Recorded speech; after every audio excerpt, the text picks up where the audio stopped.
Okay, I just wanted to do a quick video about some of my very favorite go-to supplies for junk journaling.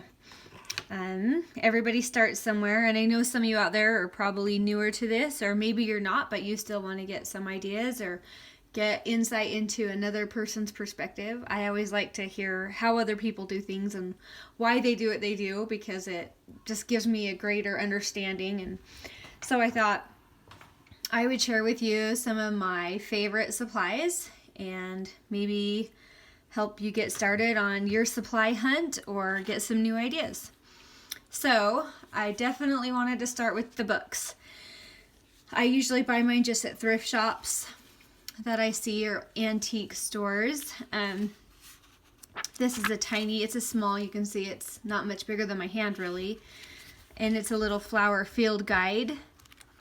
Just beautiful images. These are great for tags, pockets, decorate little journaling cards. These are just awesome. I love these sizes for those.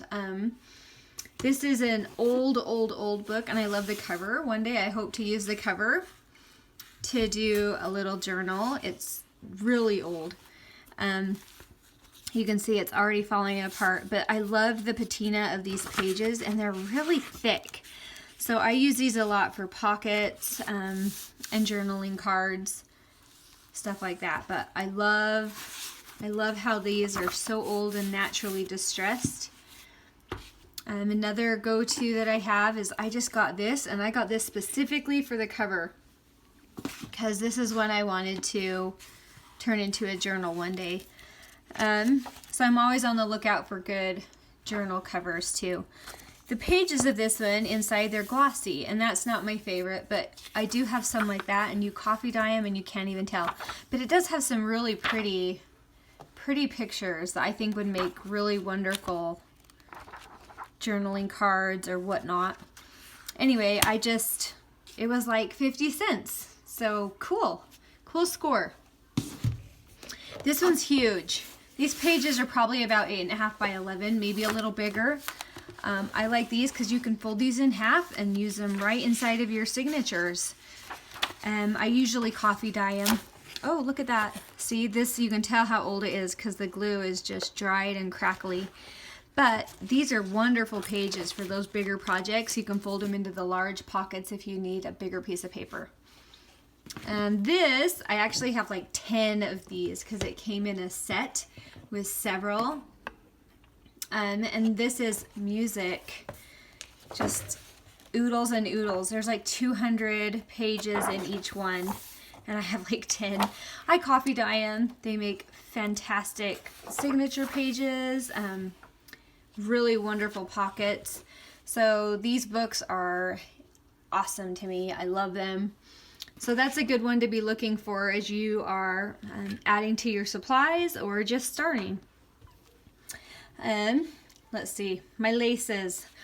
I think almost every page, every element that I do has some kind of a fabric element to it. It could be lace, it could be a piece of fabric, it could be cheesecloth, but some kind of fabric to bring in that soft texture. Just love it. Love it. So that's another go-to supply that I'm always using. Oh, I should have done this one first probably. I use this for everything. This is my little ink smearer thingy that my dog loves to chew on. And I love the Tim Holtz Distress inks. This one is Vintage Photo. It's kind of my go-to color to distress things. But I have other colors too that are really fun to play with as well. But I'm distressing everything. I like things to look old and grungy, so I'm always finding ways to distress them and make them look old.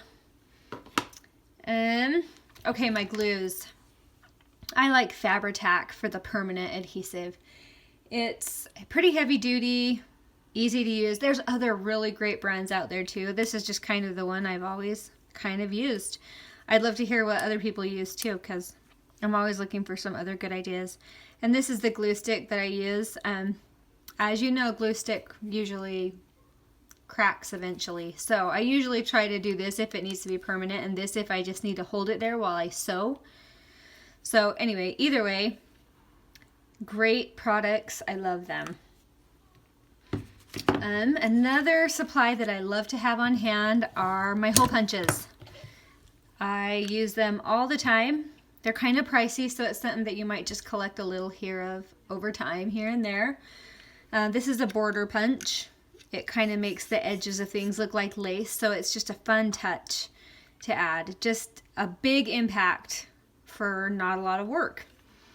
And this is a simple circle punch. I have a whole drawer full of punches. I just got out a few of the ones that are kind of my go-to items.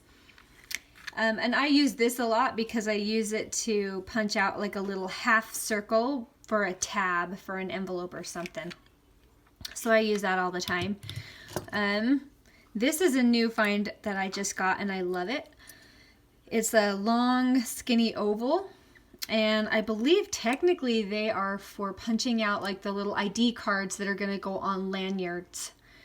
So anyway, I love them because I can stick lace through it at the top of a tag, and it just makes it super easy, and it has a really cool different kind of effect. So I love that. I love my little squares and circles, just kind of the basics. I don't do anything too fancy, but definitely a must-have. Well, no, that's not true. You don't have to have any of this. It's just fun. So this is just to give you ideas. Never feel like you have to have a lot or spend a lot to do junk journaling, because you can always do it with what you have. Let's see. Okay, so this is my actual junk journaling sewing kit that I use because I like to make mine out of old book covers. So I actually do sew the signatures in. Some people do it other ways, but I like to sew my signatures in with my good old-fashioned awl and my wax thread and my needles. I got this kit. I'll try to post a link below. I'm not affiliated at all with Amazon, but I believe I got this one on Amazon. And I don't know how hard it is to get these to other countries. I got mine from US. And this kit is awesome. Not a lot of money and all sorts of wonderful colors of threads. Just a wonderful kit. I would say it's good quality. I haven't had any troubles with it at all. And there's tons of tutorials out there of sewing signatures into your books. So don't let that scare you. Not hard. Super fun. Super fulfilling. So that is a good supply. The other one, I want to talk about my tear ruler. You can see my jaggedy edge. I just melted that with my iron. I did a little video about it, and people were suggesting some other things like a soldering iron. I can't think of all of them, but there were other ideas.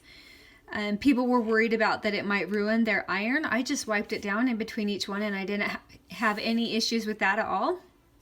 But this, when you tear, it just makes kind of, here I can show you, it makes this nice little distressed kind of a look around the edge of the papers. So yeah, I like to distress, okay? So I love my little iron. Let's see. Oh, my cutter. My cutter is super handy dandy. I just upgraded to this one. I used to have just a very simple Fiskars one. I've had it for years and years, and I loved that one too. This one hasn't given me any problems, but I'm constantly using it, as you know, to trim, to cut tags, to do all sorts of good things like that. Let's see. Okay, this is kind of my indulgence pile. I have a couple of little cases of just fun little knickknacks. So I like to just have some different metal elements and stuff that I put on my pages or tags or what have you. So these are just little metal charms, some silver ones, beads. These are my jump rings, just some fun little metal pieces that you can stick on there. You know, paper clips, alligator clips. I have a few of these little charms that I made a while back. These little charm thingies that I like to use, and I like to emboss on them, and they just make really fun little dangles for the charms. These metal photo corners, and these, I love my bold pins. They just add a fun touch to projects. So I use 6 or 7 probably in every journal. But anyway, so it's just to get your brain thinking of different ideas that you can look for little extras that you can add to your journal.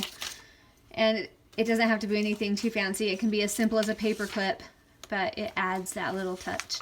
Okay, the last thing I wanted to talk about was a few of those digital items that I kind of use again and again.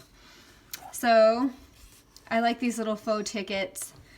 They are just fun, and they're just a great thing if you just have a word at the bottom of a page and it needs a little something else. These are just right there to just plop on there, and it just adds that little extra touch, that little detail. So that's something I've used a lot of. Of course, the words. I have probably 10, 15 different sets of words that I kind of use again and again. And they're super duper handy. They just kind of add that final cherry on top. Labels. This is printed on sticker paper, and I just use these again and again. They're just a handy thing to have around, handy for layering. And, you know, just these little extra embellishments, these little bits of ephemera. It's fun to have some little words or numbers, and some fun little images that will go with a lot of different themes. You can tell I've used it. It's loved. So anyway, it's nice to have a few of those kind of go-to items that you know you're gonna love and be able to use over and over again. So anyway, I'd love to hear below kind of what are some of your go-to items. What are some of the things you find yourself going to again and again? I'm sure if I made this same video a year ago or a year from now, it would be totally different because, I don't know, we're people and we all change and our styles change. So it's kind of fun to watch that evolve. Anyway, so comment below if you want. I'd love to hear some of your must-have items for your junk journals. Oh, and I almost forgot my sewing machine. I was going to tell you about my sewing machine. You don't have to have a sewing machine, but boy, it just adds a lot to an element. It just, I don't know. I use it definitely countless times every project. So if you have a sewing machine, that's a really fun one to incorporate. There's lots of creative uses for it. So anyway, I'd love to hear what you love to use, and get some ideas from you too. So I hope you found this useful. I hope you're all doing good. I hope you're all enjoying your crafting and getting some joy out of that. And thank you so much for watching, and we'll talk again soon. Bye.